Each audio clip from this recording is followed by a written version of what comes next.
Good evening. Thanks for joining us.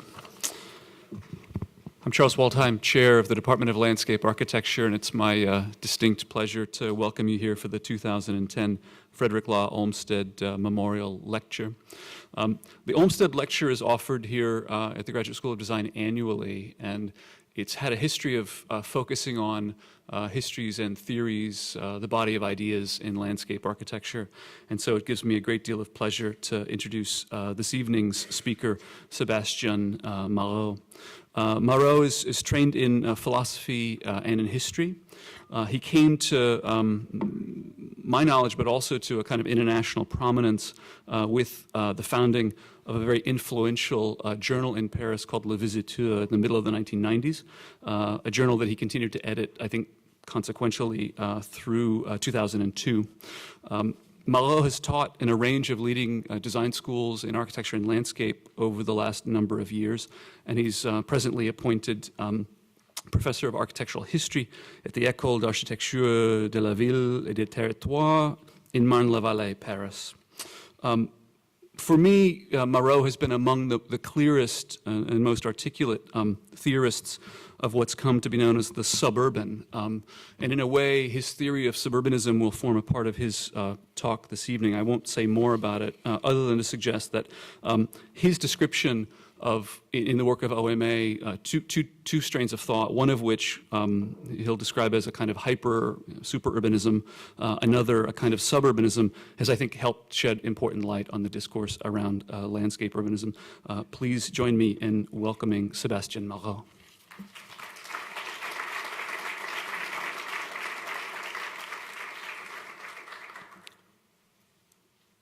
So, can you hear me when I talk like here? Yeah? Okay, great.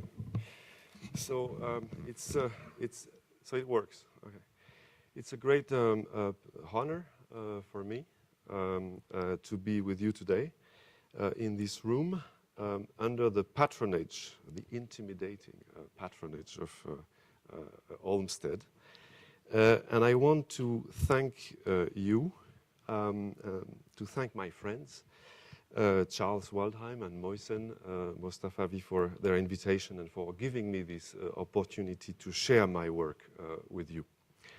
The last and only time I gave a lecture in this room, in this auditorium, was almost 10 years ago, when I was a visiting critic here on the occasion of a conference and exhibition that we put together on European landscape architecture. And I remember that it was on this occasion, I think, that we first met, Charles and I. So this will be, in a way, a 10 years after update. My subject tonight will be an intellectual adventure or plot in which I embarked already 6 or 7 years ago. I started it as a kind of amusing promenade, then turned it into an intensive PhD research. I didn't have a PhD, so I needed to have papers. And I'm now preparing it for publication in book form. To this little odyssey, I've given the working title of Palimpsestuous Ithaca, a relative manifesto for sub-urbanism. But I also call it sometimes Exile on Main Street. So you'll choose whichever suits you better. So my whole subject, yeah, can we have the image?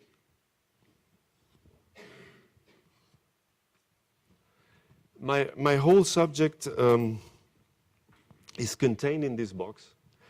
But before I open it, let me give you 1 or 2 clues about what led me into this subject and about the meaning of the notions and the words that I'm using. I've been a visitor. I used to say I like to be visiting critic or visiting professor because that's exactly what suits me. You know, I feel myself as being a professing visitor, right? Or professional visitor. And as a visitor, I have several heroes. And one of them is unquestionably J.B. Jackson. J.B. Jackson, yes, it's one of my heroes.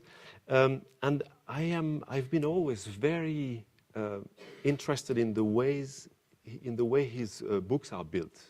Because it's collections of essays, right? So it's like a varia. But they're very well composed.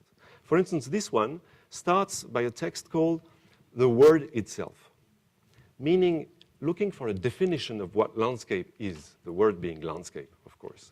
And then it ends up with an essay called Concluding with Landscapes. So it starts with a singular, ends up with a plural. And in this concluding essay, Jackson explains that one of the main lessons that he drew from his life going through landscapes of Europe and America, one of the lessons is that he said there are three landscapes. Landscape 1, Landscape 2, Landscape 3. Landscape 1 he calls either the medieval landscape or the vernacular landscape. And he said it had two characteristics. One was that it was small landscape. It was a patchwork of small landscape that made sense locally. It's a local landscape using, the materials from the area, etc. And the second characteristic is that it changes, it mutates all the time. The three-field systems, etc. It was a mutating landscape. Then there is landscape 2. Landscape 2, he has three names for it. Either the classical landscape, or the aristocratic landscape, or the political landscape. Interesting hesitation here. And for him, landscape 2 is opposed in all ways to landscape 1. When landscape 1 was like made sense on small scale, this one makes sense on broader and broader scales. When the other one was a mutating landscape, this one is a fixed limits, It's the canonical landscape, the one that took over from the Renaissance, etc. And then there is landscape 3. And landscape 3, he has no names for it. But he spent his life liking that landscape, visiting that landscape, describing that landscape. And this landscape, we understand, for him started at the Industrial Revolution, and really took over after World War II, right? And it's the landscape that flourished along circulation, transportation, axis, etc. That landscape of shoe boxes, he said, that they change all the time. So what he suggests, although he doesn't name it, is that this third landscape would have something to do with the first one. And the title of the book is Discovering the Vernacular Landscape, that landscape. I'm interested, what I like in this text is not so much the distinction of those three landscapes as the hesitation of Jackson in naming them. Are they periods in the history of landscape, or are they kinds of landscape? Because I think that they are both, and that in a way they are all contemporary. All of you could name a landscape today that is kind of landscape 1. Vernacular. Of course, we all know the grid of Jefferson, everything, political landscape we know. And then the third landscape we all know, of course, right? So they are all, in a way, here together, juxtaposed, but in many ways they are imbricated into one another, superimposed to one another. And if you look at what artists look at when they look at landscape, they often look at those phenomena of superimposition, imbrication, of different orders, regimes of landscape that meet in any given landscape, right? So, in a way, I would say that to some extent, all landscapes today are what I would call hyper landscapes, right? They are made of several of those landscape layers. Okay, so in another text, which is right in the middle of this other book, which I translated in French, in the middle you have an essay called Landscape as Theater, where Jackson explains that the main metaphor through which landscape 2, the canonical, the classical, was made, was the theater. A landscape was a scene that made sense from a certain point of view, with perspective, etc., with actors, human beings playing parts in that landscape. And he says the problem is that if we continue to use that metaphor of the theater, we will not be able to envision landscapes of today. No, it's useless. So we need, he said, another metaphor. But it's been 2 centuries that we should have found another one, right? And we still haven't. So we are still searching. These are the last words. We are still searching for another metaphor. My question to Jackson would be, a new metaphor for what? For landscape 3, if landscape 3 was the contemporary landscape, or for that imbrication, superimposition, of landscape, for hyper landscapes. Because if it was the case, then other metaphors have been proposed from the field of urban design or landscape architecture or architecture, right? One of them being the famous palimpsest, right? Proposed, for instance, by André Corbeau's, but by many others in the 80s. Palimpsest, being that parchment onto which you write a text and then another one and then another. You erase, but the parchment keeps traces of all these things. So you have a kind of accumulation of layers of text. It's a 3-dimensional parchment with 3-dimensional. So Jackson might have refused that as being a mere analogy. It's a curiosity of epigraphy, the palimpsest. We do not use palimpsest today.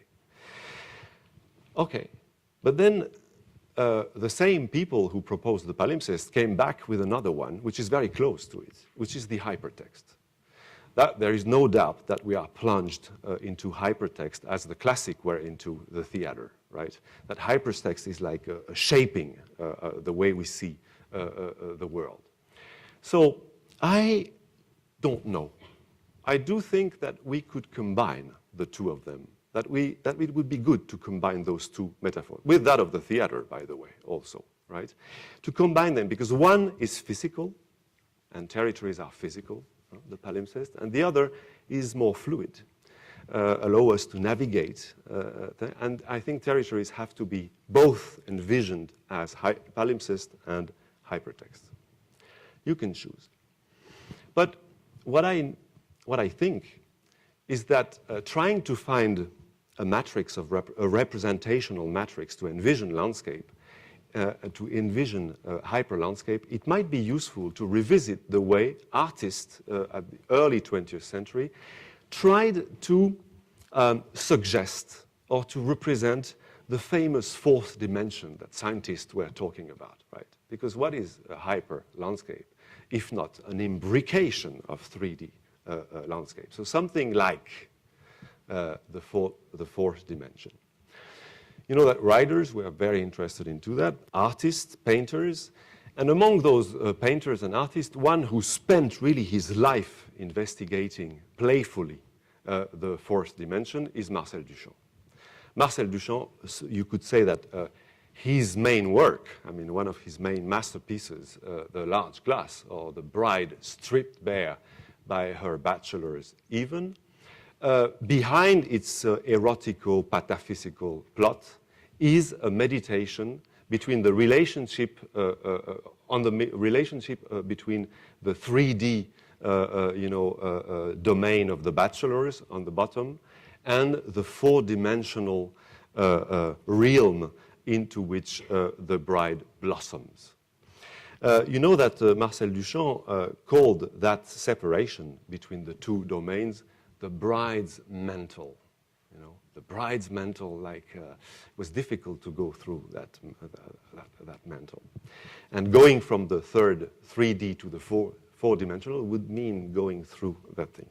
So I think it's quite interesting to superimpose Duchamp, Large Glass, to that canonical view of landscape as theater, you know, with the 3 natures there.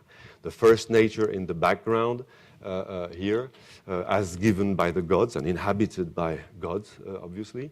And then agriculture, the second nature in the midground, and the third nature on the foreground, you know, as a kind of 3-dimensional map, you know, with emblematic relationship to all the elements of the territory beyond there. You see, it's interesting because the Mantel's Bride translates as a kind of tennis net in the middle of the image here, which is a aha, right? So, you know, I'm looking for a kind of verticalization of the traditional perspectivist view, a sectional view of that thing. Every landscape has to be seen sectionally now. And Duchamp, in a way, 30 years after doing the glass, suggested that in this little drawing called causalité. It's always play on words there, where he's using the glass as a window to look at a 3D landscape of hills, of causalité, embedded hills. A landscape that will make its way into the last masterpiece of Duchamp, étant donné, which is linked by all kinds of stuff to the plot of the large glass itself. Okay. The second thing I need to explain is this idea of suburbanism, very shortly. Suburbanism is a word that I started to use when looking at the work of landscape architects in the early 90s in France, in Europe. And this is how I summarize for me what they were doing, what they were bringing to the field of urbanism. I would say that they carried with them a kind of subversion of traditional urbanism that would go from site to program. You know, instead of being in composition, looking for an equilibrium between the given of the site and the given of the program, that they would go from site to program, that they dreamt in a way of engendering the program from the site itself, a kind of poetic or rhetoric of design that I thought was very interesting. Of course, I was and I am aware that another subversion of urbanism coming from one of the most creative vanguard of architecture at that time did exactly the reverse, like meaning engendering the site from the program, like using the program as a way to produce literally a programmatic carpet or tapestry there. And I like both, actually. I'm interested in both. But I think that super-urbanism, as I call it, super-urbanism has an undeserved advantage on sub-urbanism. And that undeserved advantage is that it has a hero, a fantastic poet, whose name is Rem Koolhaas, who provided super-urbanism not only with a fantastic project, but also with a manifesto, Delirious New York. Which I consider as the undisputed manifesto for super-urbanism, for that way of designing. And Koolhaas transported in the field of landscape architecture itself that super-urbanist way of designing with his famous project for La Villette. La Villette, a place where today we have what I consider as one of the masterpieces of sub-urbanism, meaning the bamboo garden dug into the depth of this industrial ground here. Okay. So I thought the two things are so opposed, so symmetrically opposed, that it would be good to do a relative manifesto for sub-urbanism. Relative for two reasons. Relative because I do not intend to advocate suburbanism absolutely, right, in every circumstance, but relatively, and relative also because it would be relative to that of Rem Koolhaas, like turning his manifesto upside down, if possible. So I could use his to shape this little manifesto. But he has Manhattan as a site for his manifesto, a fantastic site, what a powerful site. And I didn't find any powerful site where I could do that demonstration with the same. So I thought I had found one when I remarked to myself, I noted that several people, several figures that I was interested in, at some point had been in the little city of Ithaca in upstate New York. So I thought it'd be interesting, maybe Ithaca would do. So I managed to get an invitation to teach at Cornell and came there. And I knew nothing about Ithaca at the time. So I told the student I'm going to do a site-specific theory seminar on Ithaca Ithaca is the subject of our theory seminar. And as I knew nothing, I came up with this image, of the box in a suitcase of Duchamp, saying, because I was also a little tired with reading papers also. And I thought, let's do three-dimensional papers, right? You build a box, a suitcase, where you will gather all your findings about this site that might be relevant, and you have to organize them into... that was the thing. And so you'll see some of these boxes popping up in the course of my lecture. But I will use one more than the others, which is this one, where the student had the very good idea to do a perfect replica of Duchamp's box, the way it functioned, except that all the materials were about Ithaca, right? So it was a duplicate of the box, but about Ithaca. He was only using one thing as a kind of mandala and directory, which was the large glass itself, in the laptop of the box, on top of the box there. Okay.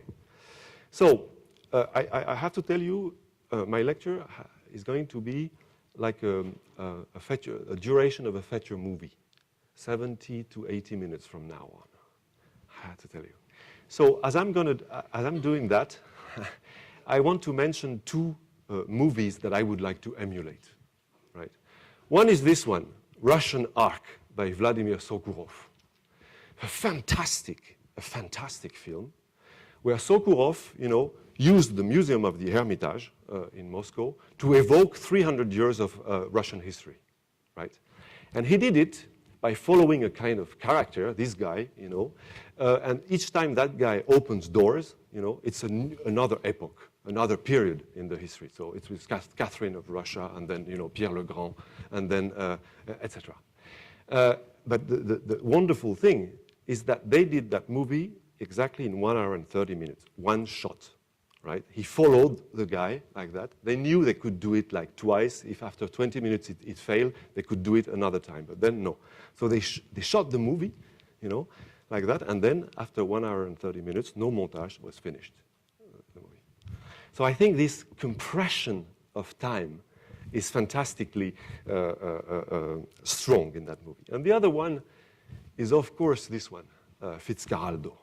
The story of that incredible guy who wants to build an opera house in the middle of the Amazonia and has an idea to do that, to earn money to do that, to exploit territories that are inaccessible, to do that, to have his boat go up a hill, right, etc. But the wonderful thing is that Herzog did it for the movie. Right? So it's a movie about itself, in a way here. And when the guy is at the beginning of the movie is trying to convince people to give him money to do that, right? He has that sentence: "I am planning something geographical." I think that's fantastic. In my modest way, I'm also planning something geographical.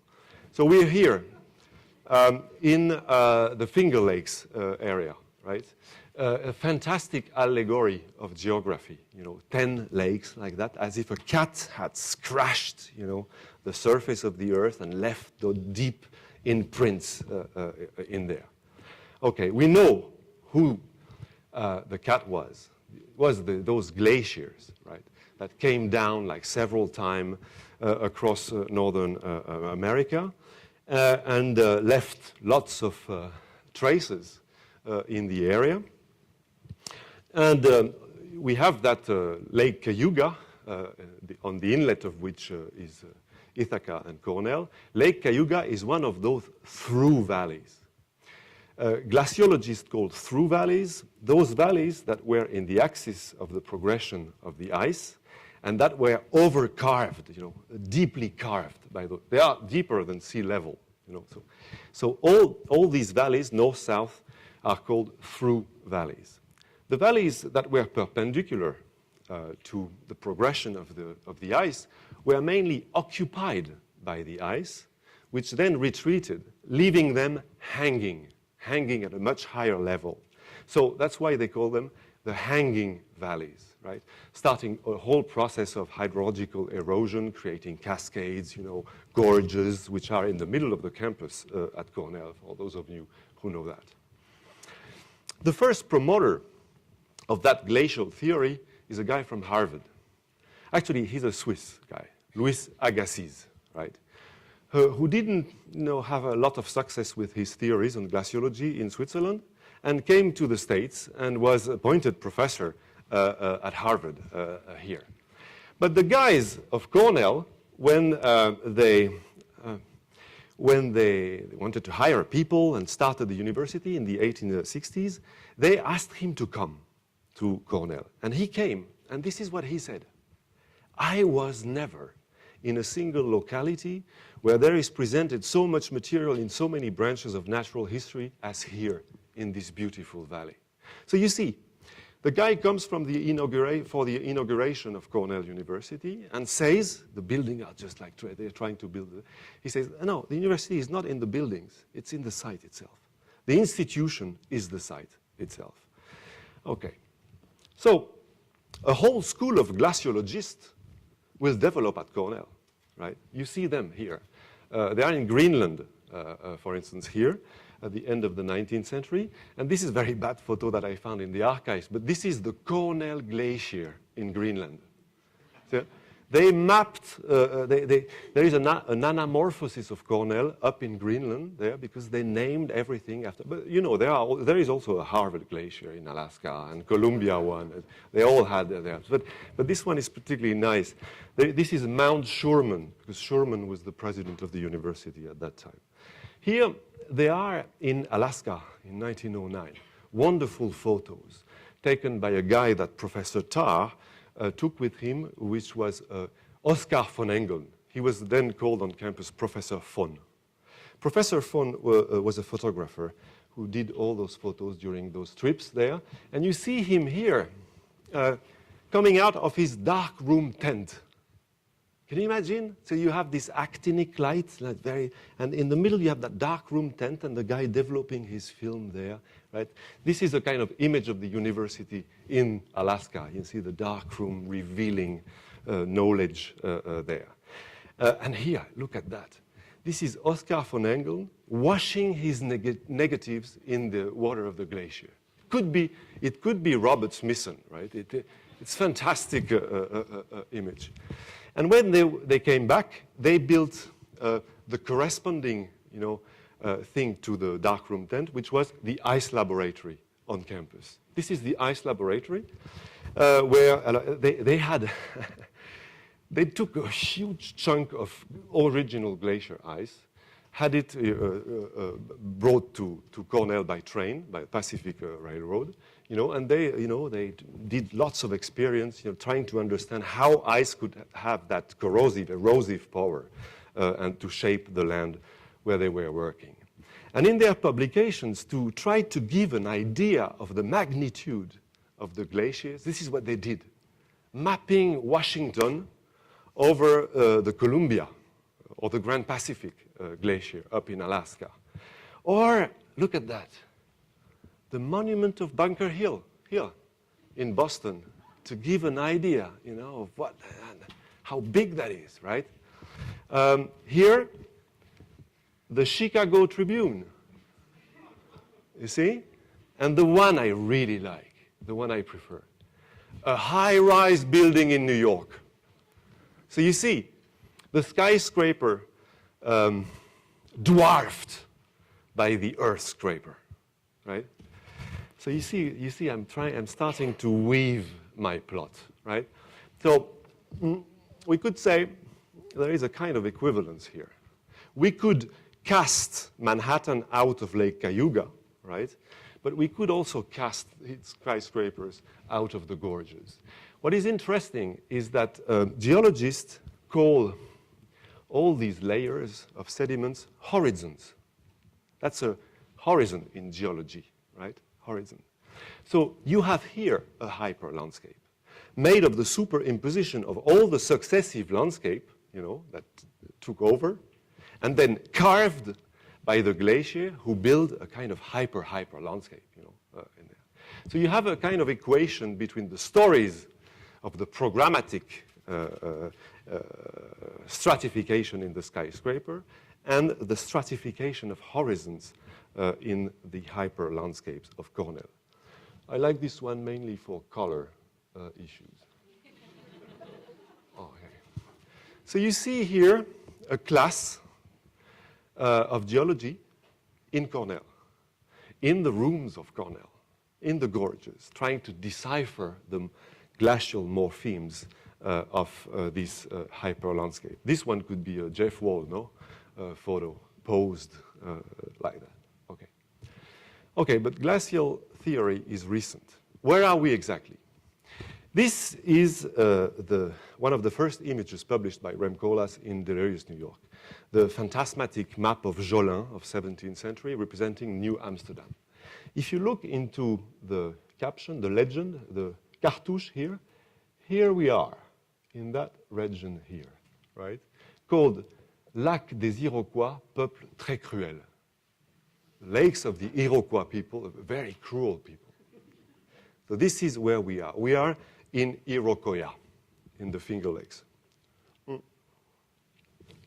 The Iroquois, I'm not going to dwell on them, but it's a very interesting issue with the Iroquois because they have a very vertical understanding of the landscape itself.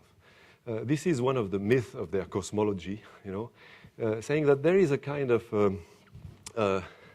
sky village up there with Sky Chief. And the story says that the Sky Chief one day discovered that his own wife, Sky Woman, was pregnant, but he suspected that she was pregnant because of her own brother. So he was very unhappy, uprooted a sky tree, took Sky Woman and threw her, you know. And then in the Iroquois tales, she falls, very long time. And then she lands on the back of a turtle here. And as she lands, the back of the turtle transformed into the earth. So we are living on the back of a turtle, you know, floating over a primal sea, right, and under a sky village.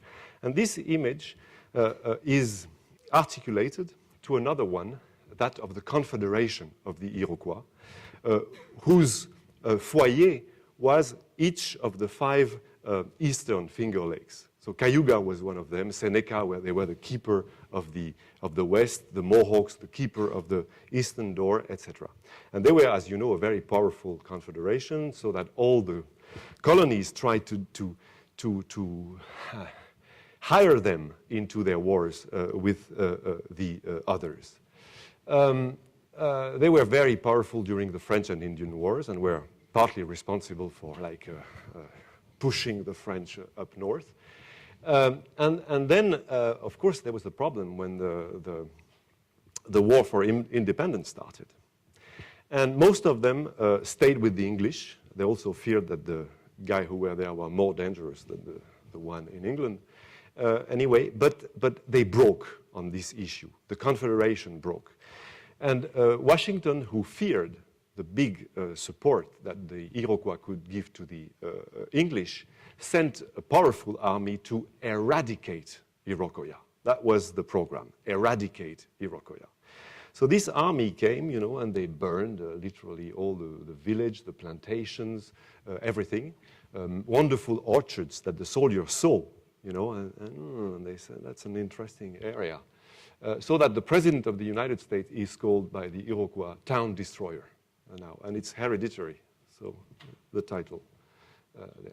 Then they lived in an archipelago of reservations up north and dreamt about their lost territory.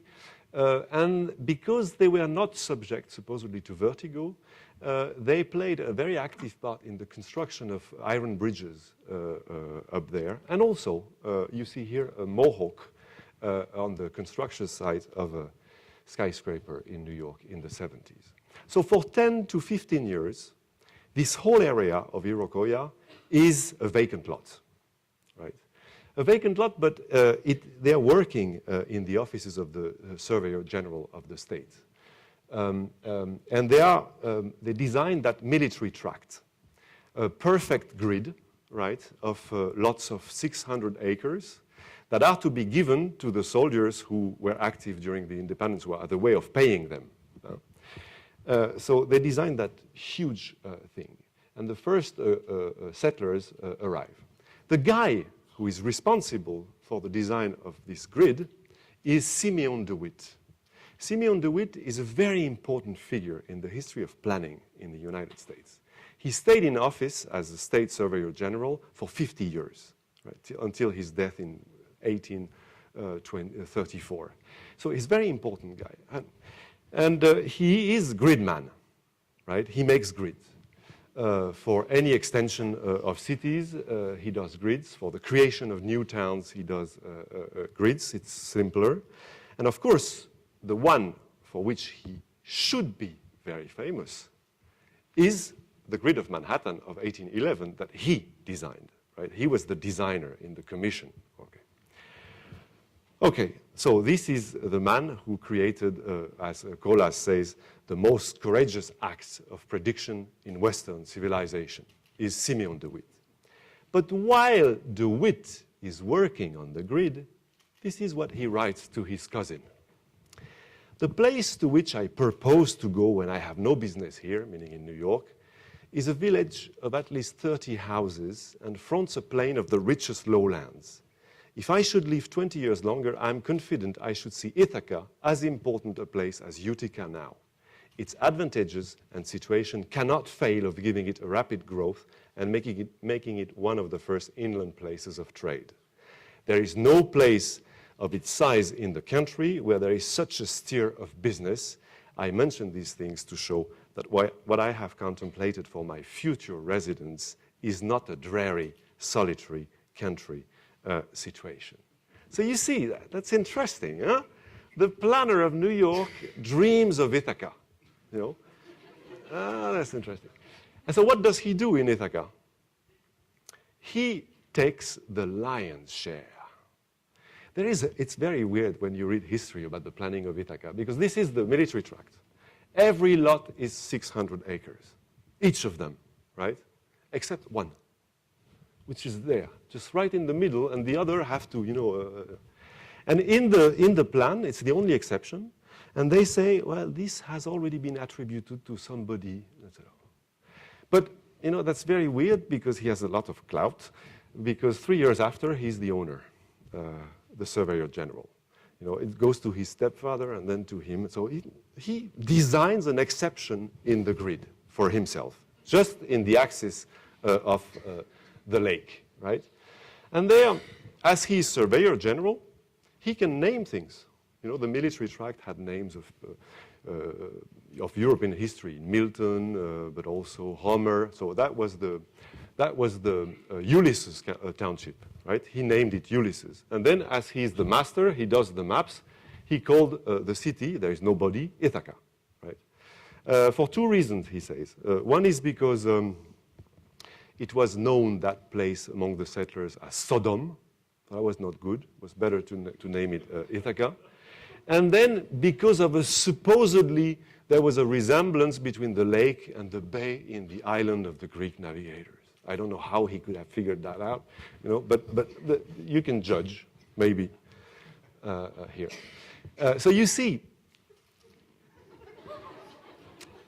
the thing. There is a first kind of palimpsestuous effect. All those names coming from European history, that name the settlements, everything, but they keep the Indian names for the lakes, for instance, or for the falls, for the natural features, right? It's interesting. So E.B. White, in a kind of homage to his alma mater called I'd Send My Son to Cornell, starts his text by saying that Ithaca, Cornell is in Ithaca, New York, where Greek meets Indian. All right. De Witt designs a little city.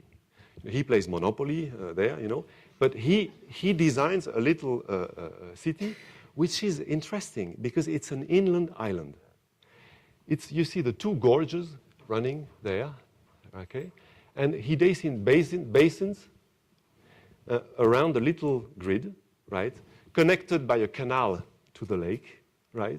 So it would be connected to the lake, and the lake, because he's designing the Erie Canal, the same guy, would be connected then to the Great Lakes, then to etc., then to the world. Right? So it would be an inland Ithaca, an inland island. Islands are very important in urban design. Then, of course, it will evolve differently. It will not be built like that. And finally, after 30 years of playing Ulysses in the whole state, De Witt will be able, for the 3 last years of his life, to come to Ithaca in the Clinton house, and he will be buried. He will die in the place where he dreamt of having a house built, looking at the city and then at the lake. So we'll leave him here, but I want you to remember 2 things.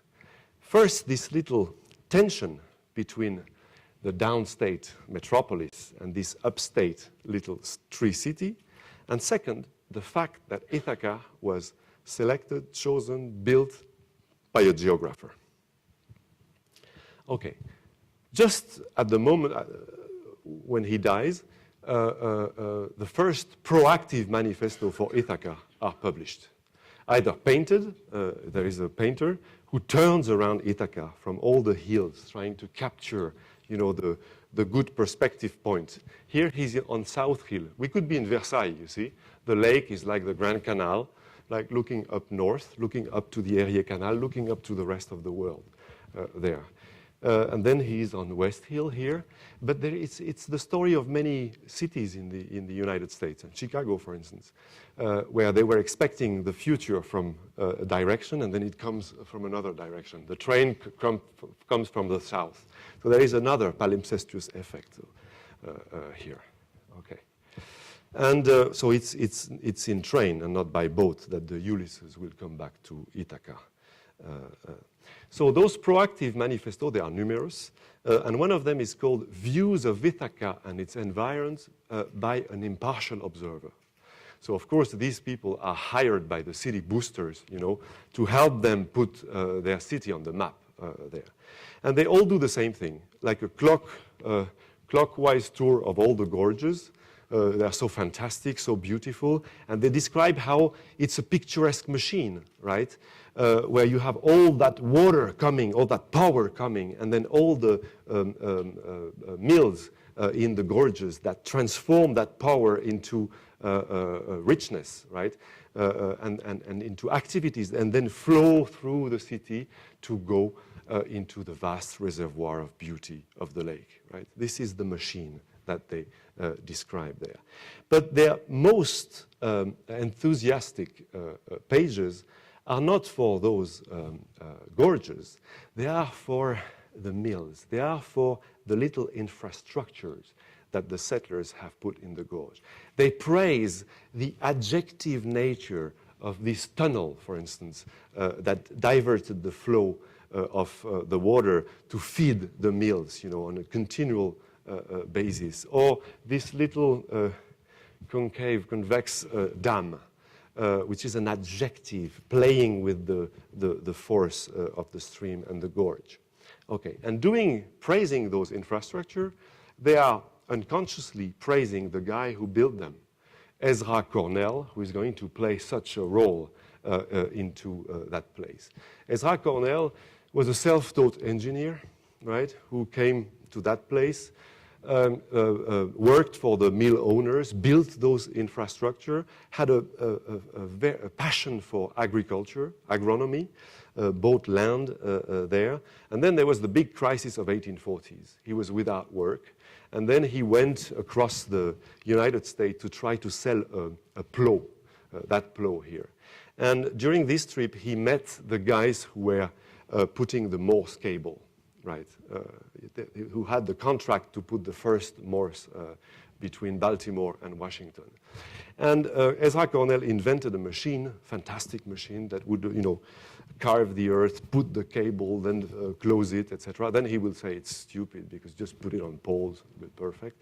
But then anyway, he's into the thing, and he will make a fortune by cabling the East. And with that fortune, he's a quacker, so he doesn't give it to his kids. He's a benefactor. And he builds first a library in the city, which is both a club for agriculture, for farmers, also a library, etc., etc. But he has so much money that then he decides to locate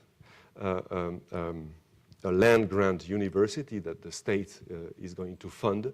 He managed to locate it on lands that he gives himself, that he had bought between the two gorges on East Hill, and to have that Cornell University that would associate, traditional academic discipline with applied sciences, and that would be also open to women, progressive, etc. So this is the situation. When you're on campus here, on the main art squad, there is Ezra Cornell's statue, which is here. It's very interesting because it's right on the top of the hill, looking at the landscape, but he turns his back to it. He's looking to the farmlands, right, where he expected that his university would develop. He knew that it would become a huge thing. And he's facing a guy, which is Andy White. He's a more posed guy, He's sitting on a circle, right? He's sitting in the, very quite self-conscious pose of the important man, And he was a product of the aristocracy of banking in the state of New York from Syracuse. They two, both, one coming from applied science, the other coming from the aristocracy of, he was a historian, built that university together. They had very, very different visions of what a university should be. And then if you follow the axis of these two statues, you fall on this building down there, round building, very big building called Bailey Hall, just in the axe.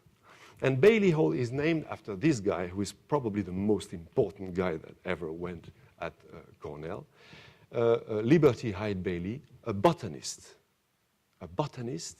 horticulturist, super important figure in the history of Cornell, but also in the history of farming in the United States, in agronomy. He was the champion of nature study. So he champion of an idea that the campus should open itself out, should go out in the site. In the schools, have schools build, grow gardens, everywhere. And so he managed to develop that program very strongly from Cornell. He almost became the Ministry of Agriculture in the States. He was the head of the Commission on Farming for Roosevelt, and he wrote fantastic books. He wrote 90 books, this guy. He lived 93 years or 94 years. He was a very old guy. And he's considered today, and should be considered today, as one of the founding father of American environmentalism. Many, many books that he called the background books. We should take care of the background. That was his whole idea there. Okay, so we have at Cornell 3 campuses on top of one another. You have the campus of the geotechnician, of the engineer from the gorges, who built labs in the gorges, hydraulic labs like that, and who conceived his whole university as a kind of dam stretched between the two gorges to retain knowledge from a too quick downstream devaluation into applications, a dam that would retain the power of knowledge, that would accumulate the power of knowledge there. Then you have A.D. White, historian, a would-be architect. He loved architecture. He created there one of the first, not the first, one of the first school of architecture in the States, endowed it with a fantastic library that he had, right? And he had a completely different dream. He dreamt of a Ruskinian conversation of domes, campaniles, colonnades, etc. Lessons in brick and stone, if you like. And he had his way after the death of Cornell. So you had another campus coming there, the red brick one, as he said. And you see him, old man then, contemplating his work there. And then you have the landscape architect, the ruralist. He coined, actually, the term ruralism very early, when urbanism was starting, as a necessary complement, or challenge to urbanism. Something like ruralism needed to be done, at that time. And he created the State College of Agriculture, that it's a mixed university there. He was the guy who did that, so fulfilling the ambitions of Cornell in that domain, and in the end, created his campus. He had a hortorium, right, which he extrapolated into an arboretum, which became what is known at Cornell as the Cornell plantations, meaning the whole territory between the two gorges, far into the lands, including the farms, the active farms, would be part of that university. So you have three visions of campus superimposed to one another in this place. This is how E.B. White followed with his text. Cornell is a fairly big institution. It has 5,000 or 6,000 students, counting the rabbit hunters, and it dominates from its high hills above Cayuga Lake, the town which lies at its feet. This physical and spiritual dominance of art over life, of gown over town, is a good thing for a boy to experience for a while. In a place like Columbia or New York University, it must be obvious to the student just from reading the papers that the town holds the whip hand. In New York, dwellers in apartment buildings are in a position to spit out of the window and have it land on the head of a philosopher. This naturally gives the latter the wrong impression and makes him willing to compromise or even to dodge. But in Ithaca, the library tower commands the valley, learning dominates industry, and even the toboggan slide deposits the red-cheeked scholar far above the roofs of trade. So we are exactly in what the classic called the suburban position, in those suburban villas high on their hills, looking at the city over the roofs, like in Villa Lante, for instance, here. Or in Frascati, exactly the same situation. See? So in Ithaca, we have that perspectivist thing, right? But it's like rotated. It's one on top of the other, right? We are starting to enter into Duchamp affair here.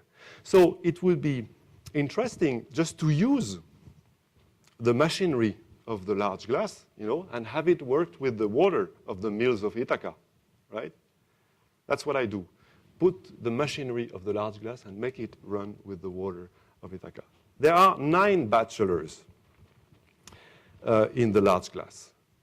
And we've seen 3 of them, Cornell, White, and Bailey.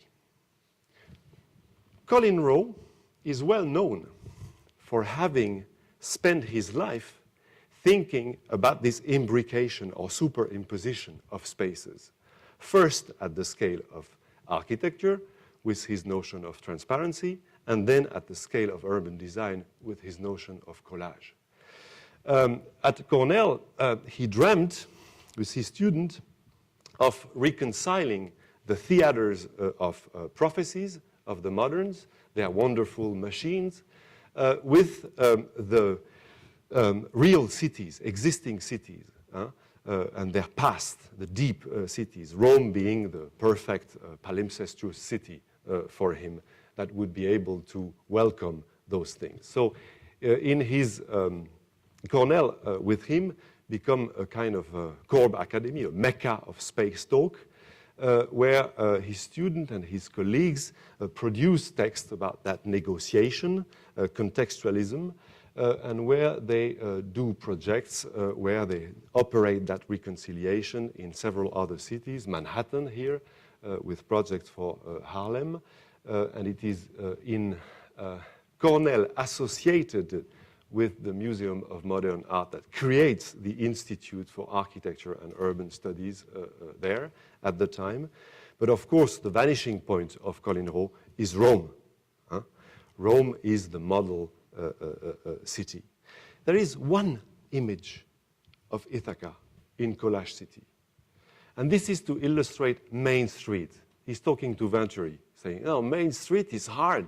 Main Street is not almost all right. Main Street is tough, and he knew what he was talking about. It's tough. So in my opinion, there is nothing more symbolic of the rendezvous manqué between the contextualists and their own context, perhaps than the theater that Stirling built just above Cascadilla Gorge. A very heavy suitcase of references, just on the verge of the gorge here, with a fantastic loggia, but so colossal that you don't see anything through it. You don't see the landscape at all through it. And I like very much this image, where the president of Cornell University is showing the site, and Stirling is somewhere looking somewhere else. Sorry. In a way, Ithaca was much more present in the Odyssey of Oswald Matthias Ungers. Ungers, as you know, is invited by Colin Rowe to come as a chair of architecture at Cornell. He was the rising star of architecture then in Germany. He had many references in common with Colin Rowe, if only the Villa Adriana and such things. And he had in his first project embarked, as in Noah's arks, all the invariants of architecture. The invariants, ingredients of architecture embarked into design that combined them like that. Neo-rationalism, it will be called.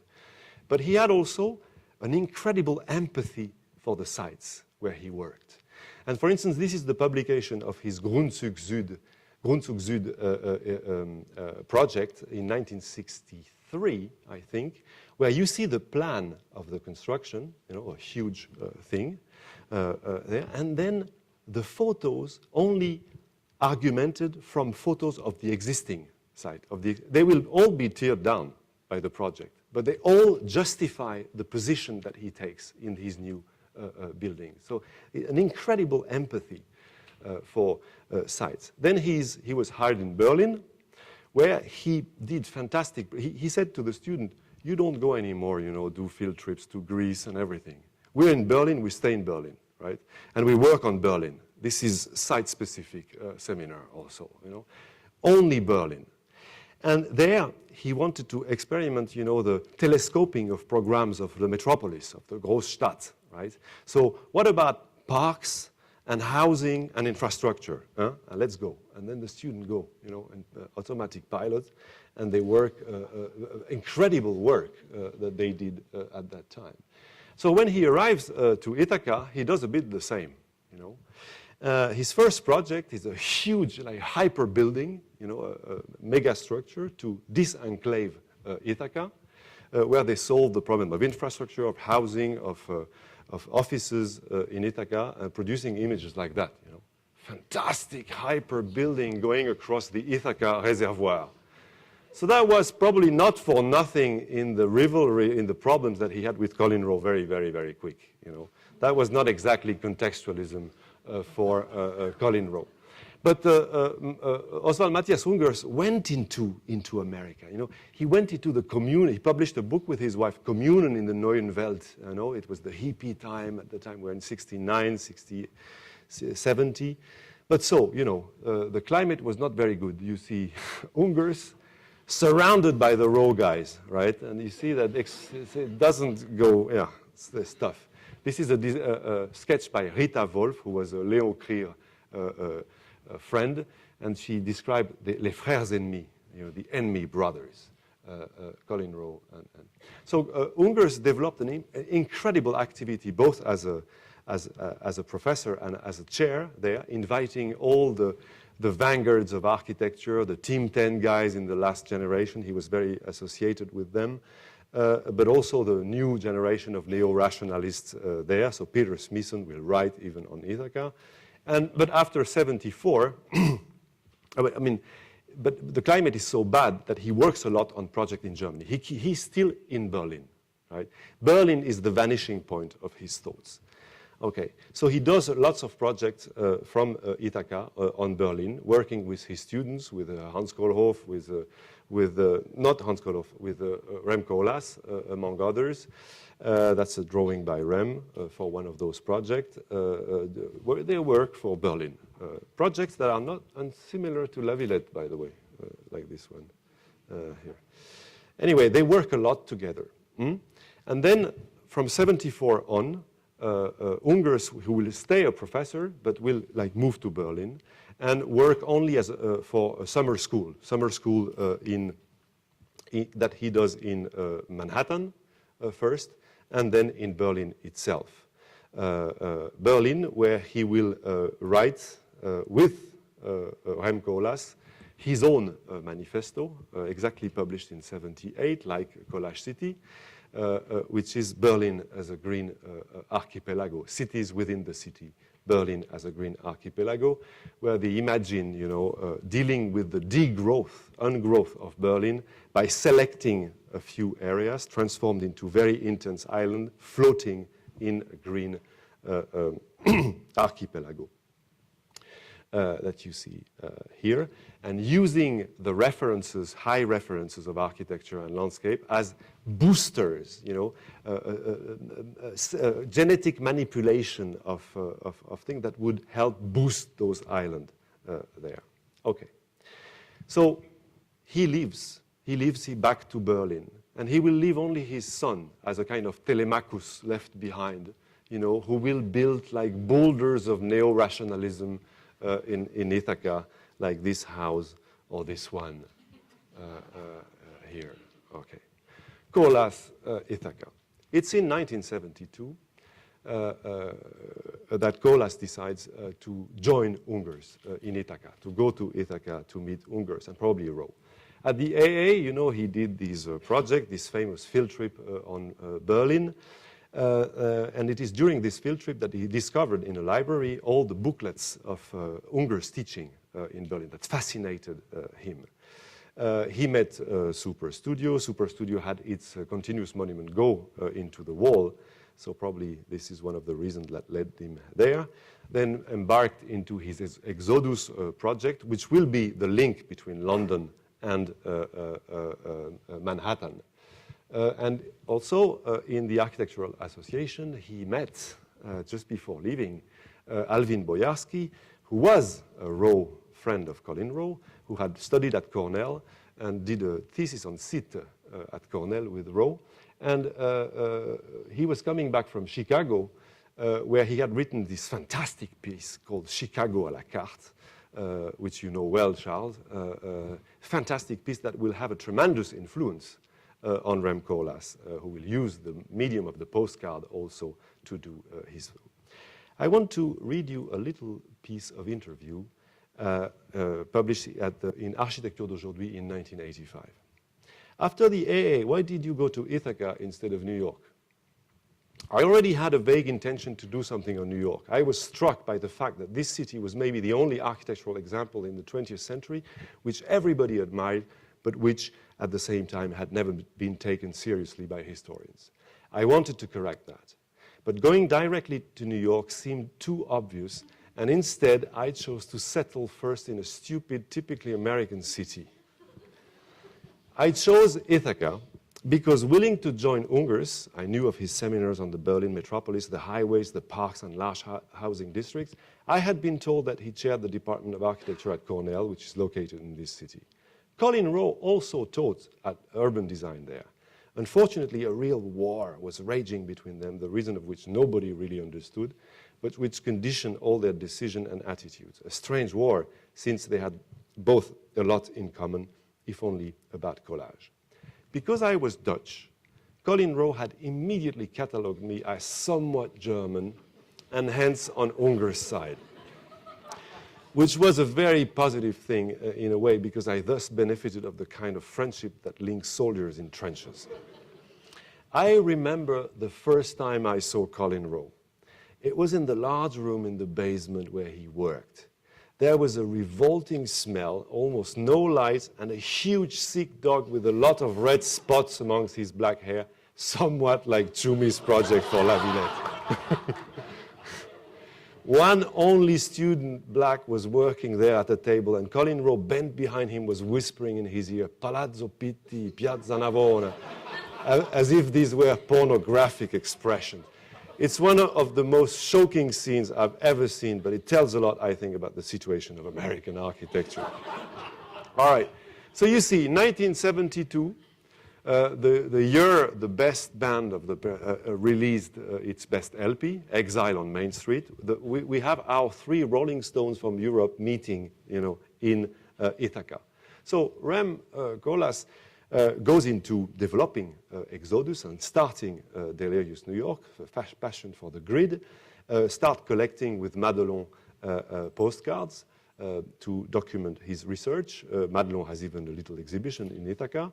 And after a year, goes finally to New York in the Institute of Urban Studies to work on his book, where he will finish the project of Exodus, publish his first text, and especially on the constructivist and on Leonidov.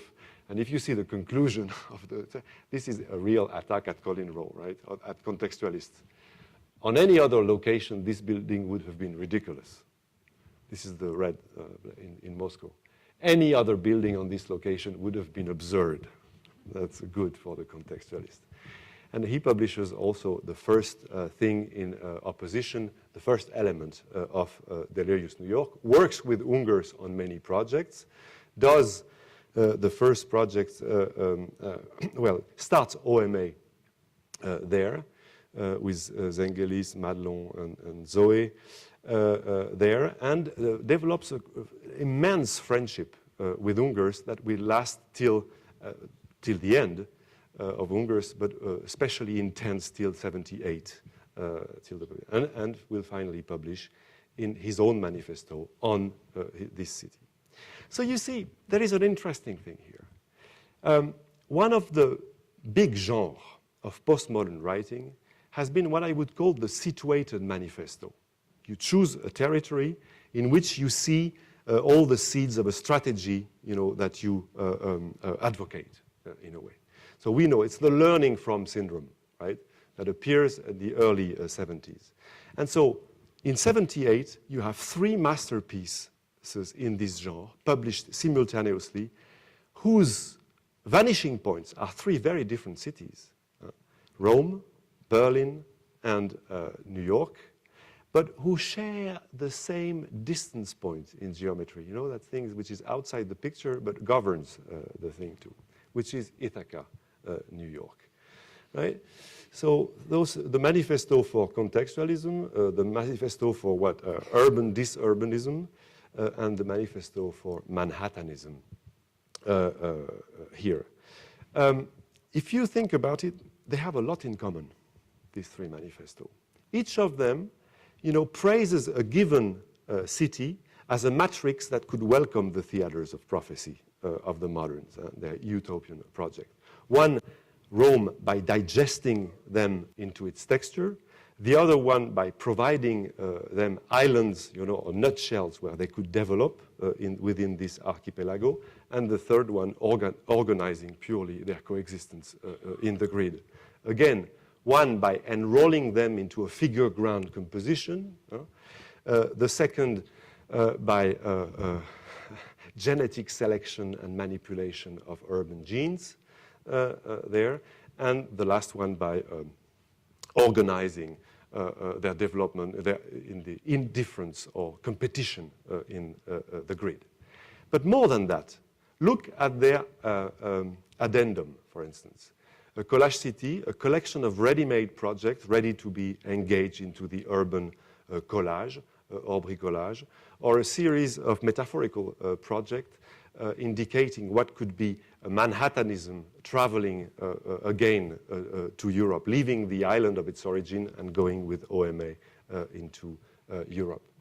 Also, another very interesting thing, they all identify parks or gardens as having been the testing grounds of the strategies that they develop.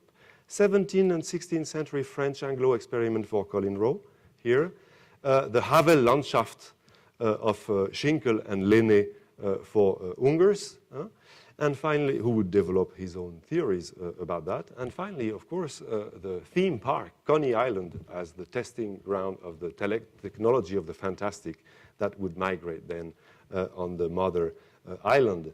And, and Rem Koolhaas would push the idea to its ultimate limits, by devising that programmatic tapestry of La Villette. And last common thing, they all enroll a specific artist as providing the keys of the strategy that they advocate.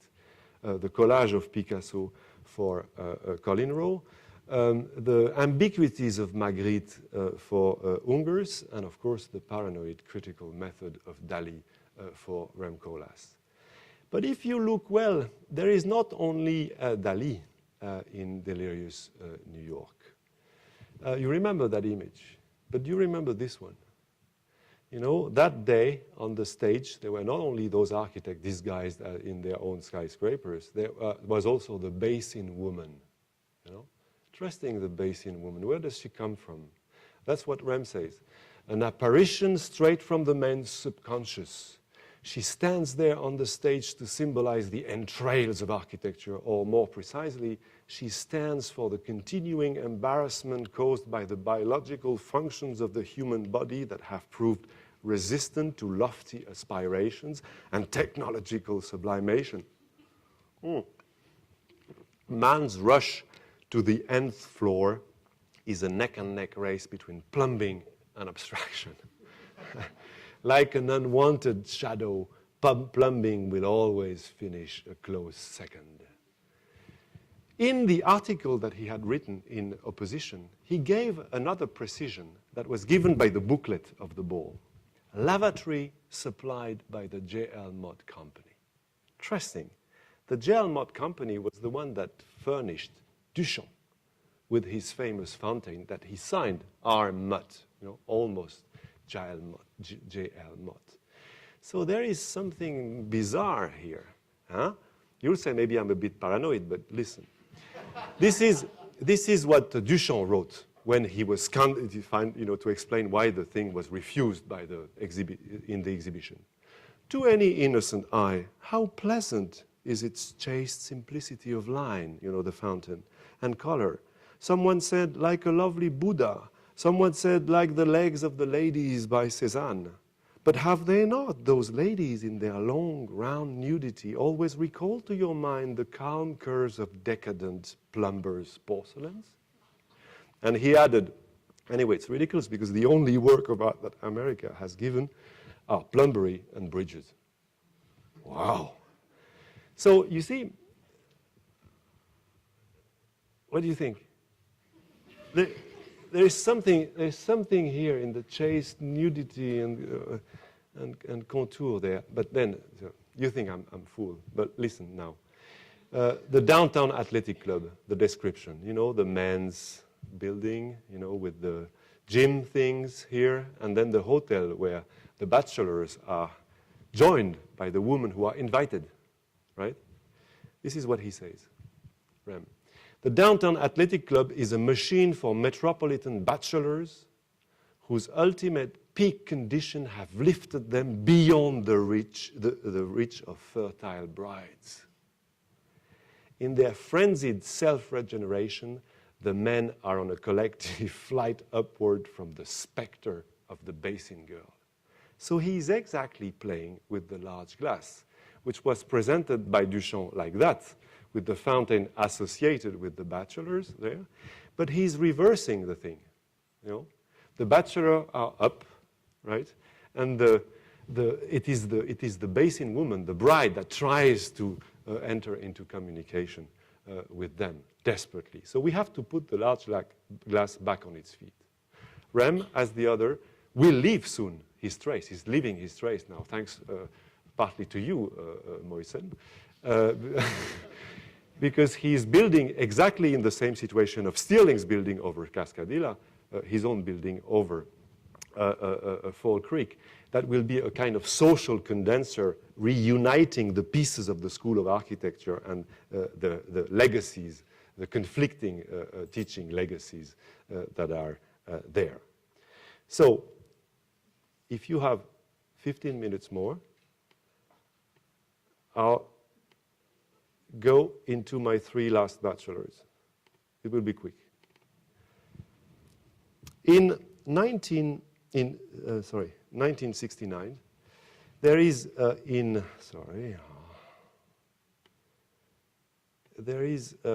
Cornell the Earth Art Show. very interesting show in the history of contemporary art, where artists are sent not only a plan of the gallery, but a map of the region, inviting them to locate their work in the site itself.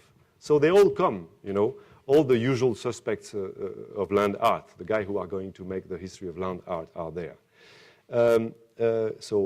Robert Morris is there doing something within the museum. Hans Hacker has a piece called Grass Grows within the museum, and you have the curators trying badly to make it grow there. And then Hans Hacker stretches also a rope across Fall Creek near the School of Architecture that gathers ice there. Richard Long went to select stones in a quarry that he disposes in front of the museum there. More dangerous, Dennis Oppenheim with a chainsaw, you know, carving the ice over Beebe Lake there, or redrawing the map of his own room within the museum outside, so the routine, you know, of things. Okay, and then Jan Dibetz plowing the earth in 6 Mile Creek there, and doing like Magritte stuff of ambiguities with painting the trunks there. And so a map was given to people who wanted to see those things everywhere. But the guy who steals the show is Robert Smithson. Smithson doesn't come here just like that. He's very interested to come here for several reasons. He knows very well the glaciologists that I told you about. He has their book. He read them. He's very interested in those guys. And so when he comes here, he has a very good idea. He has a very precise idea of what he wants to do. He wants to do through the layers, right? So he selects a site up there, a mine, a salt mine. It goes very deep to get that rock salt mine. And then he has the museum here. So this will be the site, and this will be the non-site in his operation. And between the two, there will be a mirror trail, right?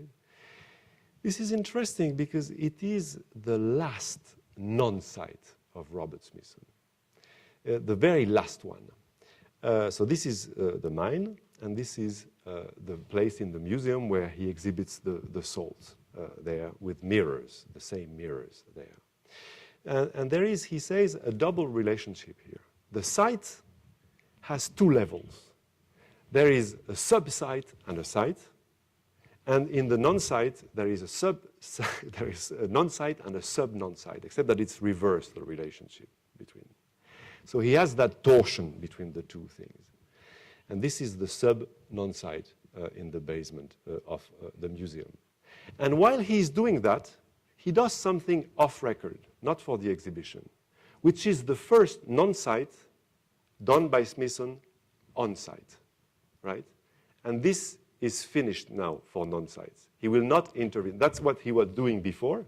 He was exhibiting non-site, making people travel to sites mentally before, and after he will intervene directly on-site.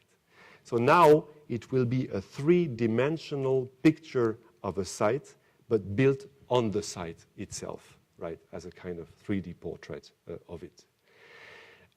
Okay. And he also, at the time when he was there, was just published by Vladimir Nabokov, a book called Ada, a fantastic book in which, in the middle, you know that Smithson was a fan of Nabokov. He had all his books. He was completely into Nabokov. He quotes him with quotes or without quotes all the time. So he came here, he knew where he was coming. And in that book that is issued that very year, you have that piece of dialogue in the middle. What on earth is an artist? And the guy answers, an underground observatory. If one guy had the trajectory of an underground observatory, this is Gordon Matta Clark. Gordon Matta Clark is the students of those guys, of the Rowe guys, of the Korb Academy and the Space Talk for 5 years in the 60s, and is present at the Earth Art Show. He stayed there. And actually, when I was there 7 years ago, I found many photos where he's there. Some were published, some not at the time. You see him working with Oppenheim. You see him plowing the earth for Dibetz. We know that he was with Smithson also, Probably he gave ropes because he was into ropes, to Hans Hacker to do his thing. So the Earth Art Show is Gordon Matta Clark. And he did his own piece here, in the exact same place where a few months before, the student of Ungers had, that drawing that I showed you. So this is probably a comment on that project, right? You can cross a gorge with other means than that, the hyper buildings, and it's as efficient, right? You might know that Gordon Matta Clark had a godfather named Marcel Duchamp. When he's at Cornell in 1968, Duchamp dies. And we know that he was into, there was tales that Gordon Matta Clark gathered his friend in a room and had somebody read the papers of the green box, And that while she was reading, he inflated with a reversed vacuum cleaner motor, inflated a plastic thing. So that after a while, people had to leave because it took and when everybody had left, because the plastic had taken the shape of the room, the homage was paid. Which is kind of nice when you think that Duchamp defined himself as a respirateur, which sounds in French as vacuum cleaner, and etc. Anyway, so we know, the career of Matta Clark afterwards. After Cornell, he thought he would work with Noguchi for a while, did these kinds of drawing.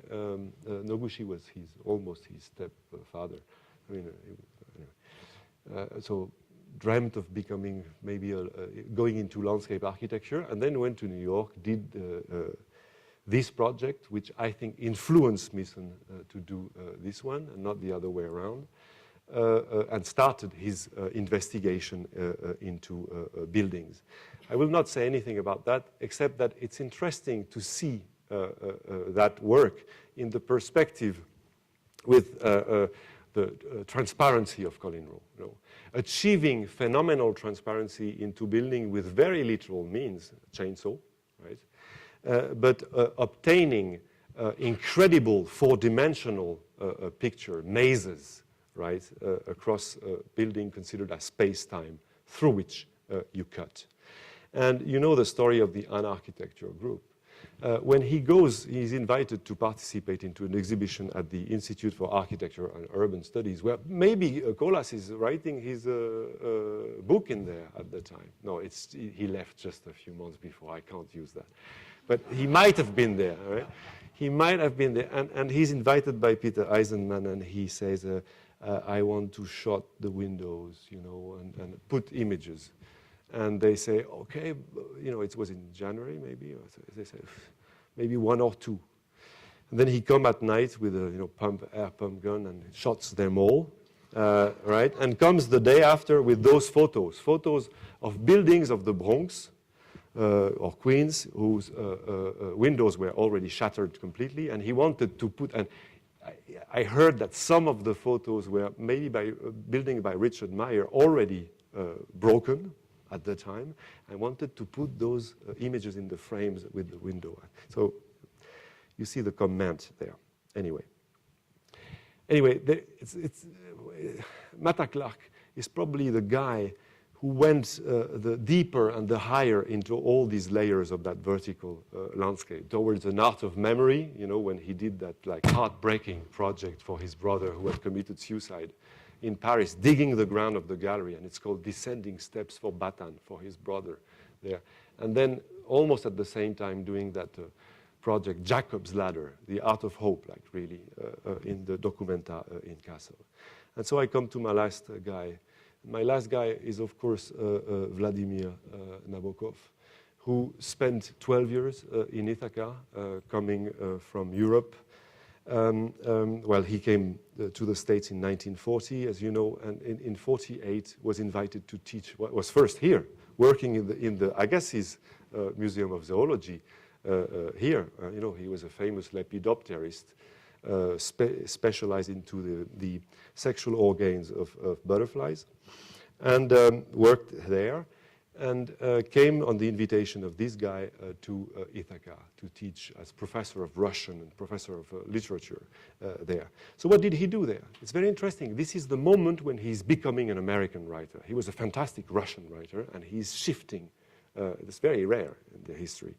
And he's writing his own memories, right? And this is what he says in Speak Memory, the book that he's writing in English when he lands in Ithaca. Beneath the sky of my America, to sigh for one locality in Russia. He's superimposing the two landscapes.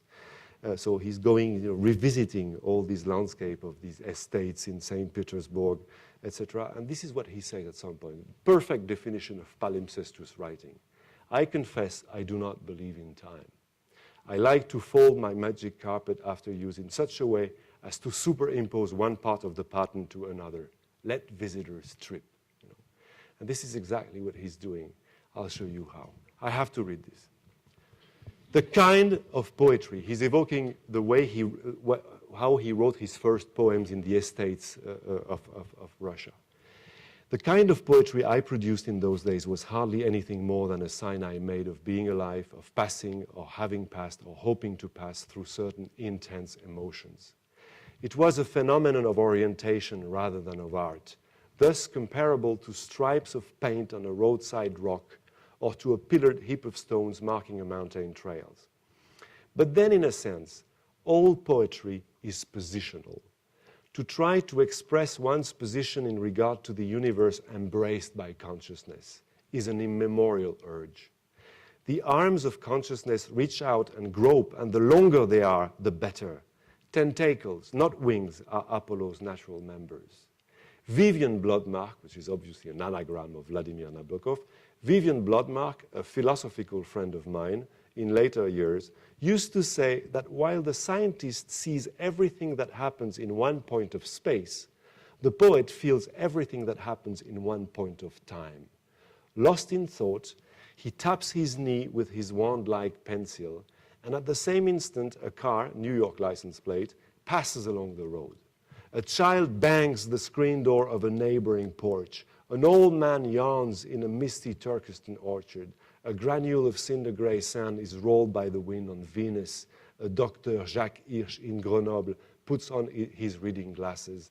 And trillions of other such trifles occur, all forming an instantaneous and transparent organism of events of which the poet, sitting in a lounge chair at Ithaca, New York, is the nucleus. So you see, that justifies completely my paranoia. So Nabokov, what does he do? Well, he teaches. He teaches, and what does he teach? How does he teach literature? By drawing the spaces described by the writers, right? Mansfield Park, for instance. Where is it? How is it, right? How is the estate there? The cap of Bovary in Madame Bovary, what does it look like, right? He had students to note all the details, the colors, everything you had to do. Dr. Jekyll and Mr. Hyde, that's very fine, but where is he Jekyll and where Hyde? So you have to draw a plan, etc. Many students in architecture said the school was crap at the time, but the courses of Nabokov were worth all the tuition, right, for architecture. So he would do that. For instance, there was a student told that once, Nabokov read all his lectures. And so one day, people felt like a bit, it was a bit boring. So he felt that. At some point, he stopped reading, right? And he said, he closed all the windows and the shutters in the room, turned the light off, and then he came back and he said, in the firmament of Russian literature, this is Gogol, and one light. In the firmament of Russian literature, this is Pushkin, another light. And then he released like all the shutters, vroom, like that. In the firmament of Russian literature, this is Tolstoy, of course. This is the wagon of Anna Karenine. You have to know exactly how it is. The Cattleyas of Odette in Proust, etc. This is what he says about Proust. Very interesting, about synestheses in Proust. A garden in a concert hall and a picture gallery in the garden. This is one of my definitions of Proust art. You could give that an exercise, no, in design. a garden, you consider. The Metamorphosis, a beetle, you know, what is a beetle exactly? And the room, the Samsa flat, how is it, you know, exactly like that? And Joyce, classes on Ulysses. He looks at houses in Ithaca here to explain what is the house of Molly Bloom. Go and look this one, it's exactly the same, etc., etc. Then he chases butterflies with his wife in Ithaca everywhere. And during his summer trips where Vera drives, because he has no driver's license, while he rides, right? And then Vera, so, you know, anyway, that's too long. Vera types the books, and so Pnin, who is a completely Cornellian thing, is published there. Lolita, while he writes while he's there. And the most important of all those books that I urge you to read, which is Pale Fire. Pale Fire is exactly a hypertextual novel, a hypertextual landscape. What is it? It's one guy who is a poet, 65 years old, very famous, John Shade, writing a poem. And so you have the poem, 999 verses of that poem, very domestic life, telling about his life, his wife, his daughter who committed suicide, etc. A whole thing. And then the commentary of that to that poem, by his neighbor, right, who is spying on him, and who is expecting that the poem that he will read and comment in the end is all about himself, because he's feeding that poet that he admires with the events of his own life, supposedly the life of a kind of king of a kingdom in Russia or somewhere like that, you know, in great north. And he will be very disappointed to find out that the poem is not about him. And so in the commentary, so that's the first reading, 2 words, right? The irony of complete separation. But then when you read it carefully, some butterflies go from the poem into the commentary. Some weird things happen. You start thinking, is John Shade the guy who wrote the comment? It's a whole mixed thing that happened, a hyper landscape anyway. I'm very surprised that Nabokov didn't use, and this will be my conclusion, didn't use a very interesting event that happened during the First World War in Ithaca. Ithaca was retroactively, you have to know, named the Hollywood of the East, because several movie production company landed there. And they had a deal with the city. They wanted to be on the shore of the lake, where there was a public park called Stewart Park there, which is still there, right? And so they had a deal with the city. The city said, you can come here, but it will stay a park. So better than Chumi in La Villette, right? A real movie production park, public park, right? And so they had that deal. And they did fantastic movies, you know, there, of cliff hangers. It was fantastic. You could do everything, you know. You could throw streetcars in the gorges for the diamonds of the Raja. You know, you could have all those fantastic scenes. You had Siberia every winter. You had jungles for Tarzan. You know, it was a kind of travel agency, you know, name it, you know, all the landscape. So it was a hyper landscape, really. There. And all the stars, you know, the movie stars, Pearl White came there and enjoyed their stay at the Clinton House. The students enrolled in the movies playing parts, you know. It was complete, reality and fiction completely mixed there. So you see, this is my Coney Island part at the end of the book. So, you know, movies, the thing that we did for the movie became attraction for the park, you know, it was a kind of, and there is a fantastic story. Of course, in 1918, they left. 1919 or 20, they left. They left because a movie was almost going to talk, you know. It was not the cliffhangers. It was about, you know, psychology. It was, you know, faces now. It was becoming something else. So, you know, enough with the bad weather of the winter of Ithaca. Let's move to Hollywood, and, well, anyway, it will be in studio. So, what happened is that the firemen took all the films, you know, because they were nitrate, very dangerous. They could inflame. And they took all the films and dumped them in Cayuga Lake. So you see the thing, you see that all those monads, all those images are like a lake bottom sludge, but they are like, it's become a 4-dimensional reservoir of floating images of Siberia jungles, everything. Nabokov, I think, should have used that. In 1959, he leaves Ithaca. Why? He didn't plan to. He went to Europe because Lolita was such a triumph, and he landed in Montreux, which is Montreux exactly in the same geographical situation as Ithaca, inlet of Lake Geneva. Lake Geneva, the original of Ithaca, you could say, paraphrasing the last novel, The Original of Laura, the original of Ithaca. And this is what he said in one of his last classes. Literature is a pure fantasy, just like Anna Karenine is pure fantasy. Just as Kafka's The Metamorphosis is a fantasy, just as Cornell University will be a fantasy if I ever happen to write about it someday in retrospect. And he knows what he's saying because he's writing Pale Fire at that moment. I want to thank you very much for your attention and for your patience. Thank you.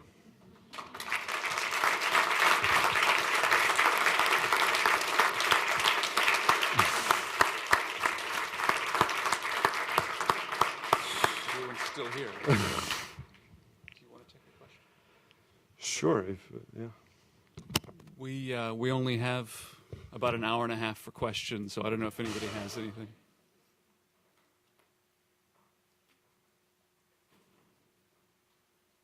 Oh, I recognize people. I recognize people. Friends of Cornell.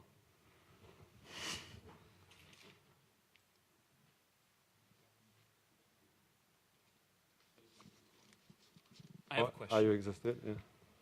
What would it take to have you, when you finish this book, come here and devote this kind of attention to our neck of the woods? You mean Harvard? But you have so many singers at Harvard, so many poets from here. It has been sung so many times. So I'd love to, but I will need time. I would need a long time at Harvard.